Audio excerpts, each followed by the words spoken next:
everyone, welcome back to yet another political episode. It's nearing the end of 2023. It's getting closer and closer to the actual battle for the White House in 2024. We have waited so long for 4 years to try to make a difference, to try to save America and put an end to the Democrats and the Biden administration's lunacy tenure and its international leadership. We knew that the Biden administration has caused international chaos from Afghanistan to Ukraine and to Israel now.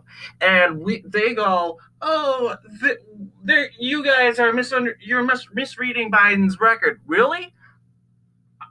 Cannot think of any president that starts over 3 wars this quickly. Like, seriously. Yes, there's Jimmy Carter. Yes, there was there was Ronald Reagan. But let's be honest. This guy clearly doesn't know what he's getting himself into. Did we know Afghanistan was going to fall? No, we didn't. Did we know the Ukraine war was going to start? Possibly. We know it was going to start like that. Did we know Israel was going to fall into a war with Hamas? Absolutely not. So, and this guy, he keeps bending backwards, doing backflips, basically following orders from our enemies. And apparently, this is what we are seeing now. Both the left and the right are admitting that Joe Biden is a lunatic and is nothing but, let's just say, a parrot that caters to the international world. So this is 2024. This is what we have to do in order to win. As you'll see, this is our current poll situation right now. I have made this Google document. You'll see it's nothing but a table. But yes, these are the latest polls. I didn't want to make it super simple because I was on a time crunch. I didn't put down the poll names. But yes, latest poll was a tie. But yes, and then there was a Biden poll. But you'll see there's a huge string of Trump polls here. One tie, and then there's a Biden poll, and there's a Trump poll. So yes, it's pretty clear that I have Pennsylvania for Trump here. In Michigan, we have the same deal. Michigan, it's been all Trump polls so far. For the majority of the year, it's been Biden polls, but now at the end of the year, surprisingly, Trump is starting to kick in a lot of the momentum in Michigan. I thought those indictments were supposed to hurt Trump. Yeah, and now apparently we're done with the indictment game. It's time to remove you from the ballot game. So yeah, it's pretty obvious what the Democrats are trying to do. So, and even Wisconsin here, 2 polls have been Trump polls. There's one Biden poll in the middle. But yeah, Wisconsin's another state that has been dominantly Bidenly dominated. And we knew that, and it showed Joe Biden ahead by 10 points. And we knew that it wasn't going to be that way. We know those polls were going to be very long. Those polls were set early. Basically, some of these polls were back in 2021. So some of these, it's like I said, 2021 polling. We knew, okay, yeah, it's too early. Barely anyone is doing the polls. Now we're starting to kick in. Now it's starting to look pretty close. As you'll see, you get some Biden wins right here, but mostly it's Trump wins too.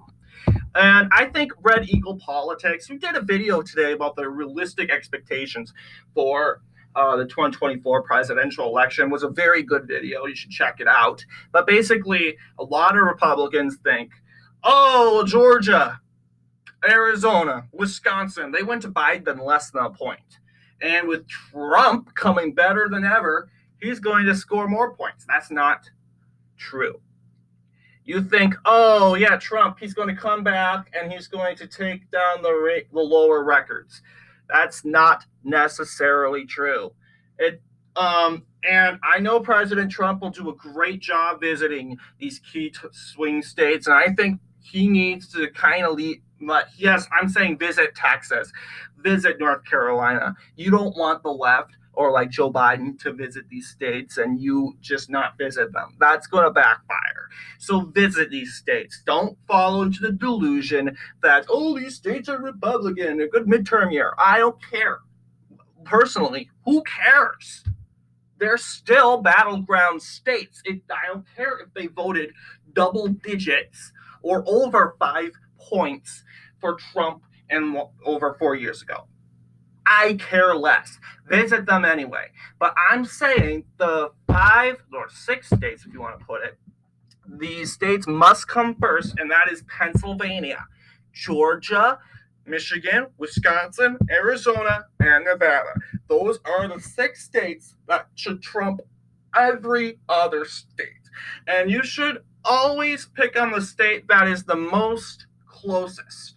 In this case, Pennsylvania, out of the 6, has the most electoral votes. That is a critical state. And that is pretty much the decider of the presidential election.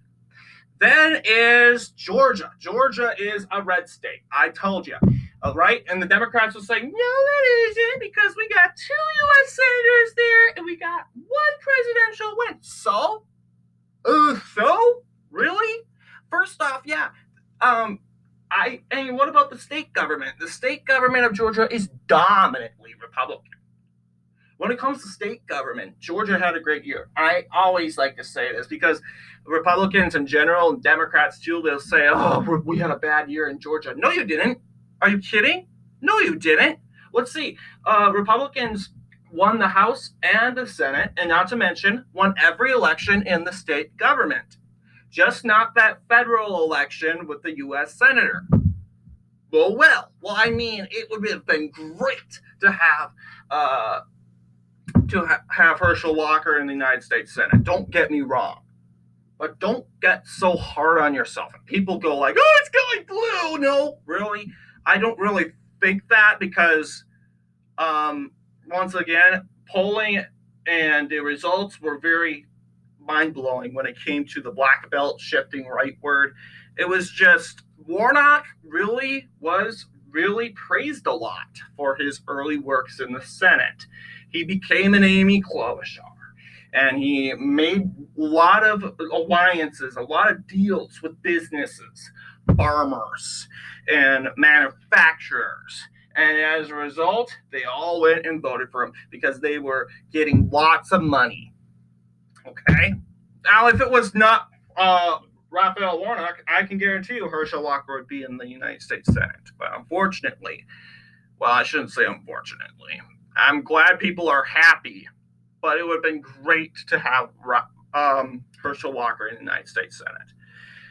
So these are the realistic expectations. Of course, there are going to be never Trumpers. And the media, oh my goodness, the media will not shut up. They will not. I can guarantee you the media will do what they can. But do you think, like, once that election starts, they're going to stop altogether? Of course not. Are you kidding? They're going to dig up more dirt. The indictments will start up again. And everyday news coverage on Trump. It's 24/7 news coverage on every single scandal Donald Trump did in his life. 24/7. That's in the general election. So you think it's bad right now. You buckle up. It's going to get much bumpier.